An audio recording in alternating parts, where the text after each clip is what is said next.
Fala aí pessoal, beleza? No vídeo de hoje a gente vai bater um papo sobre Dapper, Entity Framework, ORM, queries manuais e o que compensa mais você levar aí para o seu projeto. Eu sou o André Baltieri, ou Balta, 10 vezes Microsoft MVP. Está conhecendo meu canal por esse vídeo, não esquece de se inscrever, curtir e compartilhar, que isso ajuda muito o nosso trabalho mesmo. E agora, bora lá dar um mergulho nessa questão de queries e performance aí com Entity Framework, Dapper e ORMs no geral. Bom pessoal, antes de começar, queria convidar você para seguir o nosso perfil lá no Instagram. A gente tem postado bastante conteúdo lá, conteúdo técnico, conteúdo de carreira.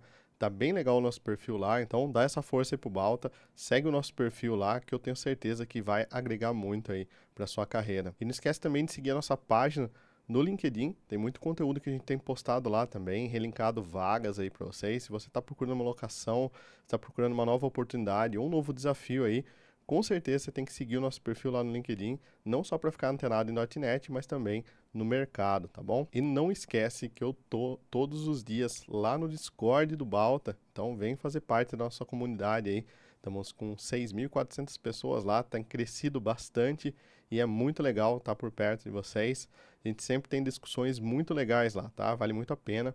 Todos os links estão aqui na descrição. Bom, pessoal, uma das coisas que a gente sempre usa na aplicação é banco de dados. Não tem como fugir do banco de dados. Provavelmente a aplicação que você está trabalhando vai ter uma fonte de dados, né? Não vou nem falar banco de dados, mas fonte de dados pode ser até um TXT que salva ali, pode ser um NoSQL, um SQL Server, pode ser um cache, pode ser até banco de dados em memória. Mas em algum lugar, normalmente, a gente tem que persistir as informações da nossa aplicação. Quando a gente fala de banco de dados, mais especificamente, ele é um dos recursos mais caros que a gente tem hoje em dia. Por exemplo, aqui no Balta, a gente gasta míseros $160 mensais aí, com toda a infraestrutura que vocês veem rodando de Azure, né? Lógico que tem marketing e streaming de vídeos, né? Ou vídeo on demand, que são a partes.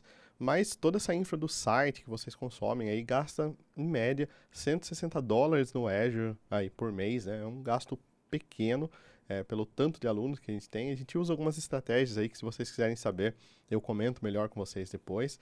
Mas um dos recursos que mais utiliza a grana do Balta aí mensal é o SQL Server. Por mais que você otimize as queries, né, a gente está sempre otimizando, sempre seguindo as sugestões do Azure, está sempre na última versão, a gente usa o SQL Server como serviço lá no Azure.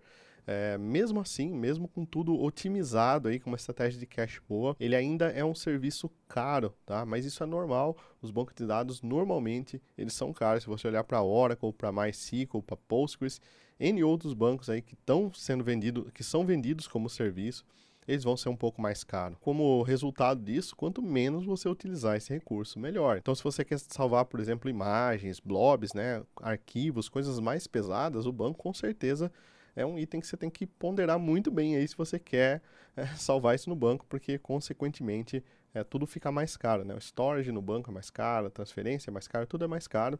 O storage, por exemplo, no Azure é um dos recursos mais baratos que tem, né? Desde que você não faça o streaming direto do storage ali, você só armazena os arquivos, é muito barato para você ter um storage. Já no banco de dados as coisas mudam bastante. Então, escolha bem aí qual você quer utilizar. Na minha opinião, quanto menos a gente utiliza o banco, melhor aqui. Esse hoje é um dos recursos mais caros que a gente tem. Dessa forma, a gente sempre faz, por exemplo, uma leitura muito simples, joga as informações para a tela. Quando vem alguma informação da tela, a gente só reidrata, né? Pega as informações atualizadas do banco, modifica os objetos, persiste essas informações e já devolve as informações para a tela, né? A gente não fica manipulando o banco o tempo todo, não fica o tempo todo executando queries no banco, tá? A gente sempre tenta executar o mínimo possível. Em conjunto a isso, claro, a gente tem que usar uma estratégia de cache, seja esse cache junto à memória do servidor ali, local, seja esse cache distribuído com heads ou qualquer outra técnica que você queira usar, você consegue minimizar bastante o acesso a dados da sua aplicação. Porém, mesmo otimizando tudo que você pode aí de banco de dados, fatalmente você vai ter que acessar essas informações. E aí vem a seguinte pergunta, né? ORM ou fazer um acesso nativo, né? Utilizar um Entity Framework, um Dapper, ou utilizar, por exemplo, o ADO puro, né? Qual que vale mais a pena? Bom, a primeira coisa que a gente precisa entender é o que é um ORM. Um ORM é a sigla para Object Relational Mapping, ou mapeamento objeto relacional. E quando a gente trabalha com C# ou qualquer outra linguagem tipada, a gente sabe que a gente tem uma classe ali, ou um struct que define um tipo, né, pra gente, um tipo complexo, que a gente fala, E normalmente a gente tem os deparas, né? A gente tem a passagem desses tipos para o banco de dados e a passagem das linhas do banco de dados para esses tipos. Então você tem lá, por exemplo, um aluno, né? Um objeto do tipo aluno que tem nome, e-mail, endereço. Você pega esse objeto, você passa ele para o banco de dados, né? Isso daí vira um SQL Data Row, um SQL Data Row, que vai para o banco de dados. E ao contrário também, a gente recebe um SQL Data Row, né? Uma linha do SQL Server, converte isso para um objeto. A gente pode fazer isso de forma nativa, usando o Microsoft.data.sql Client, que é um pacote da Microsoft muito antigo, que vem sendo atualizado o tempo todo. Recomendo que vocês sempre mantenham ele atualizado e que tem uma extrema performance, tá? Na verdade, todos os outros pacotes da Dapper, Entity Framework, vão usar esse pacote por baixo dos panos para fazer a mágica acontecer ali. Então, como resultado final, a gente sempre tem o uso do ADO, né, do ADONet ali, desse acesso a dados ali, que é o raiz, né, que é o primeiro aí que a gente tem desde lá do .NET, desde os princípios aí. Só que onde que entra o ORM nessa jogada, né? Quando a gente faz esse depara, quando a gente recebe, por exemplo, uma linha do SQL Server, um SQL Data Row, a gente precisa converter ele para um objeto, isso é custoso, tá? Custoso não em termos de performance. Em termos de performance também tem um custo, mas assim, em termos de programação é muito custoso. Você tem que fazer um trabalho grande para codar isso, né? Sendo que os ORM, né, eles fazem essa relação de objeto para tabela e da tabela para objeto. Então, uma vez que você fez esse mapeamento, uma vez que você estabeleceu como que essas informações da classe A vão ser persistidas na tabela A do banco, tá? Ele faz muita coisa de forma automática para a gente. Então, o ato de usar o RM é justamente deixar com que ele faça isso para a gente, deixar com que ele automatize essa parte, tá? E não só essa parte de conversão dos objetos para a tabela e da tabela para o objeto.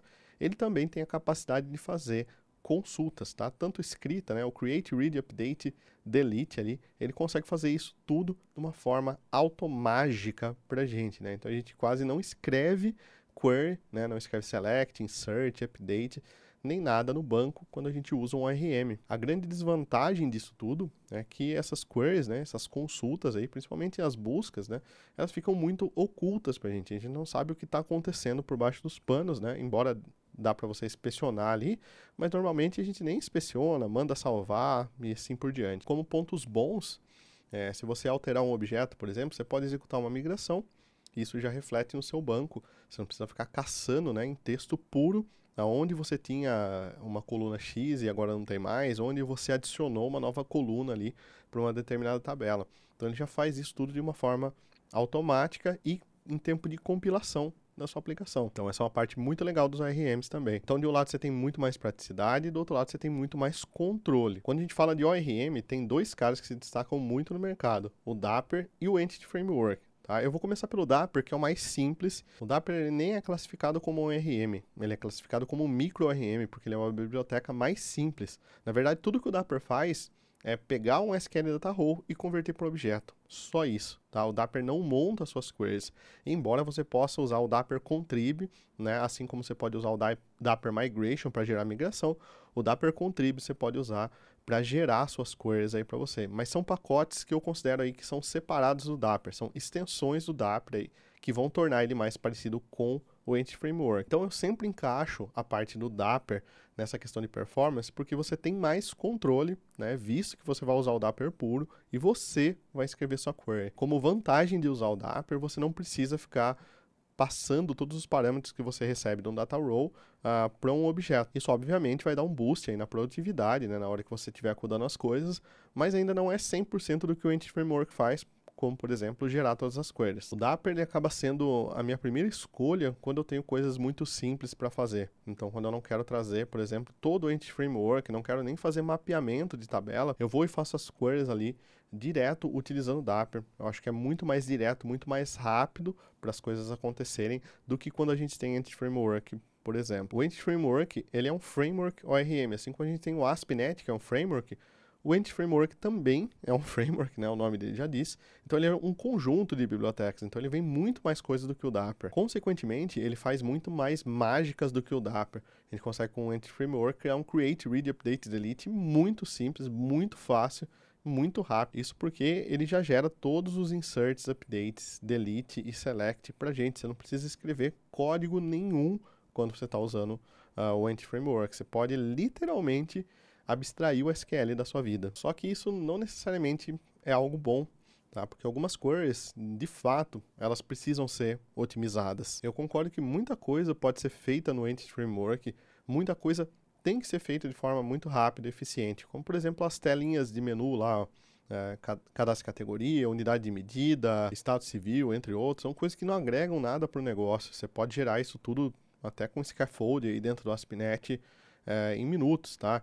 Então isso tem que ser feito de uma forma rápida, uma forma prática, e você não precisa de performance em nenhum desses lugares. São telas que vão ser usadas eventualmente 1, 2, 3 vezes por mês aí, às vezes, no seu sistema. Porém, existem algumas telas que têm dados muito mais sensíveis, né? Como, por exemplo, quando vocês acessam um curso aí do Balta.io, né? Você chega na tela do curso, eu tenho as informações do curso, eu tenho as aulas do curso, os módulos, eu tenho as informações do aluno, eu tenho as informações cruzadas, né? De qual aula você já fez, quando você já fez aquela aula, né? Qual que é a próxima aula, qual foi a última aula que você concluiu. Então, todas essas informações, elas vêm juntas aí quando você acessa a tela do player do Balta, por exemplo. E aí entra um ponto onde a gente precisa de fato dividir as coisas. Enquanto o ORM é muito prático para muitas coisas, né? Então acho que 80 ou 90% do site do Balta aí é feito com Entity Framework, né? É feito sem queries puras. Essa tela do player, por exemplo, da home do player ali, que vocês acessam dos cursos, é uma das telas que ela tem uma query customizada, ela tem uma query completamente escrita à mão, né? Na verdade foi transformada numa view depois para facilitar, mas é uma query 100% otimizada, né? 100% escrita à mão. Isso pelo simples fato, porque daria muito trabalho fazer todas essas junções aí via link, né? Ou via o Entity Framework, via agregação de objetos ali, usando include e muitas outras coisas. Na época, quando eu testei as queries, o Entity Framework estava tentando fazer algumas coisas malucas ali, e estava vindo uma query muito pesada, até o SQL Server estava acusando ali que, ó, essa query aqui não dá não. Então, é claro, o Entity Framework ele tenta sempre fazer o melhor. As queries no Entity Framework vêm sendo otimizadas cada vez mais, só que tem hora que o caminho mais simples é fazer no SQL Server. Inclusive, essa query aí, eu tinha ela toda estruturada na cabeça, foi muito mais fácil para mim escrever no SQL Server, né, fazer uma consulta SQL aí, do que fazer um monte de joins com link aí. Eu ia levar muito mais tempo tentando fazer essa query direto no Entity Framework do que fazendo a view como eu fiz e consumindo os dados depois. Lembrando só que a gente também pode consumir views dentro do Entity Framework. Tem até um vídeo que eu vou deixar passando para vocês aqui, onde já expliquei como fazer isso. Então não precisava necessariamente ser Dapper, mas nesse caso especificamente também eu estou usando o Dapper lá. Então vale a pena escrever queries manuais ali, o SQL? Sim, completamente. Para todo sistema? Não. O segredo aqui é ponderar e saber quando você precisa de uma performance legal, quando o Entity Framework está gerando queries, por exemplo, que você não está feliz, não está satisfeito e que você acredita que pode melhorar, e saber quando você de fato deve aplicar o Entity Framework e deixar com que ele gere todas as coisas, como o exemplo que eu falei aí das telinhas, que não servem para muita coisa no sistema, né? São cruciais para o sistema, mas não agregam tanto ao negócio, não precisam de tanta performance assim, diferente, por exemplo, dessa tela, onde os alunos assistem o vídeo, que fica mil e poucas pessoas penduradas aí ao mesmo tempo, executando queries, né? Executando a mesma query aí no SQL Server. Então não seja extremista, não leve tudo para um lado só. Não acho que usar o ORM vai resolver todos os problemas e nem que escrever queries na mão vai ser sempre a forma mais performática. Já vi casos onde tiraram o Entity Framework porque as queries do Entity Framework não estavam sendo performáticas, colocaram todas as queries manuais e ficou pior do que o Entity Framework gerava. Sim, isso acontece, porque a gente tem a falsa sensação, às vezes, que a gente consegue criar queries melhores do que o ES, mas na prática as coisas mudam, né? Então executa sempre o benchmark aí para saber se sua query realmente está performática ou não, se está melhor que o Entity Framework ou não. E lembra também que você pode usar Dapper e Entity Framework, os dois em conjuntos aí, sem problema nenhum. Então era isso, pessoal. Esse era o papo que eu queria bater com vocês aqui sobre Entity Framework, Dapper, né? Como funciona um, como funciona o outro, quando usa um, quando usa outro. E agora, com certeza, eu quero saber a sua opinião aqui nos comentários, né? Qual que você usa, Dapper, Entity Framework, você usa algum outro ORM aí, como o NHibernate, por exemplo? Deixa seu comentário aqui, que sua opinião é muito importante para a gente fomentar esse assunto, tá bom? Não esquece de seguir nosso perfil lá no Instagram e a nossa página no LinkedIn e também, claro, fazer parte do nosso Discord. Os links estão todos aqui na descrição, tá bom? Um abraço e até o próximo vídeo.